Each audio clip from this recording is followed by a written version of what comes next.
সুপ্ৰভাত সকলোকে আৰু পুনৰবাৰ আপোনালোকক এটা নতুন ভিডিঅ'লৈ স্বাগতম জনাইছোঁ।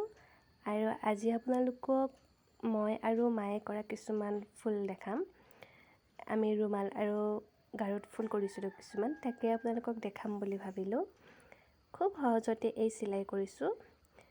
আপোনালোকে মোৰ চিলাই চাব আৰু কেনেকুৱা লাগিছে জনাব।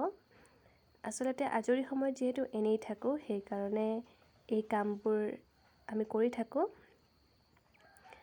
আৰু খুব জটিল চিলাই এটা কৰা নাই, খুব সহজ চিলাই এটা কৰিছোঁ। আৰু ভাল লাগে এই সৰু সৰু কামবোৰ কৰি। আৰু আপোনালোকে আজৰি সময়ত কি কৰে বাৰু? এইটো আচলতে কি চিলাই বুলি সুধিলে মই ক'ব নোৱাৰিম, কিন্তু এটা খুব সহজ চিলাই, নিজৰ যেনেদৰে ভাল লাগে তেনেদৰে কৰিছোঁ। আৰু ভাবিলোঁ আপোনালোককো দেখুৱাওঁ কিনো চিলাই কৰিছোঁ। আৰু কেনেকুৱা লাগিছে আপোনালোকে কমেণ্ট কৰি জনাব। আৰু যদি মোৰ কামবোৰ ভাল লাগে তেতিয়াহ'লে লাইক, কমেণ্ট, শ্বেয়াৰ আৰু ছাবস্ক্ৰাইব কৰিবলৈ চেনেলটো নাপাহৰিব।